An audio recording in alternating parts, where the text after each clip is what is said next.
your mind, what do you think went wrong? It is very clear what went wrong. Inec deliberately, and I say this without any equivocation and with all sense of responsibility, Inec deliberately sabotaged the electoral process because it was working to a predetermined, obnoxious and nauseous conclusion. It's not about the system failing. It's about human beings electing on their own to sabotage a system. This is, if I switch off the TV screen behind you, it goes off. But it requires my intervention to go off. If you look at the 2015 election, I don't know if you participated, and you jump into 2019 and then 2023, if you look at those three last elections, how would you describe the development and the progress of our electoral process? Let me put it this way. What INEC has done is that it has more or less placed our democracy. I wasn't always convinced as to the truthfulness of that exercise anyway, but what they have done essentially is to remove the place of the citizens, the place of the voters from the electoral process. It simply means that any two-bit person that is assigned to the office of the electoral, the chairman of INEC can do exactly what the resident commissioner in Adamawa did, and unilaterally on his own, following the example of Yakubu, declare anybody he cares to declare and say, go to court.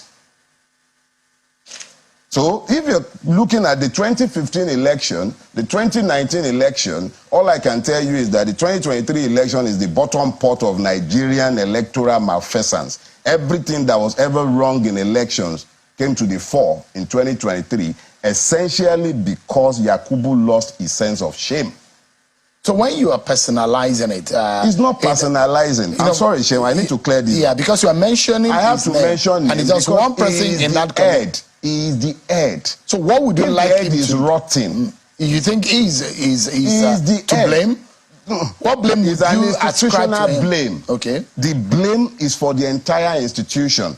I dealt with INEC in Lagos on behalf of the Obi campaign. It was my brief to pick up the election material for the petition. I know the level of stonewalling, and I made sure to write officially at the time to let them know.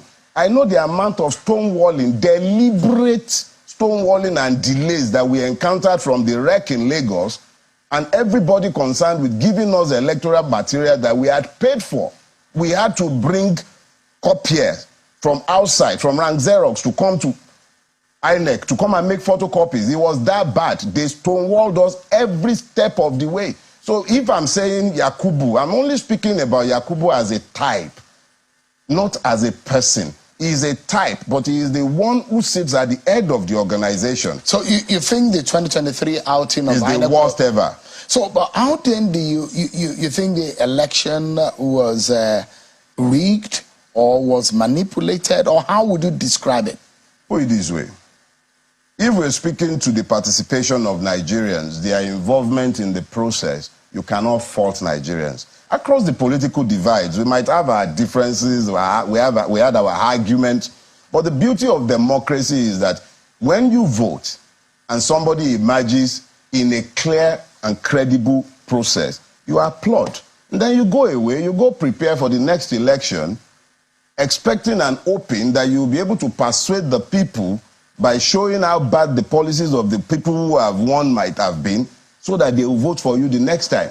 But in a situation where you see the level of brigandage that were evidenced, especially on March 18, not just the 25th now, the level of violence, intimidation, complete takeover of the city space by criminal elements, ably abetted by agents of state. These are outside of the roles of INEC, isn't it? Let me put it this way.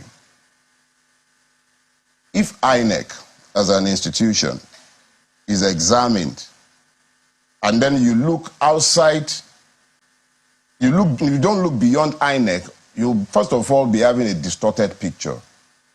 Is a system. INEC is only a part of that system. The judiciary is a part of that system. The police is a part of that system. is a systemic failure.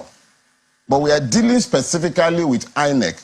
And that's why you may, and as you have pointed out, say, okay, what about Inec? Point is, Inec was the principal failure on the day. Every other one was tangential. Mr. Farotimi,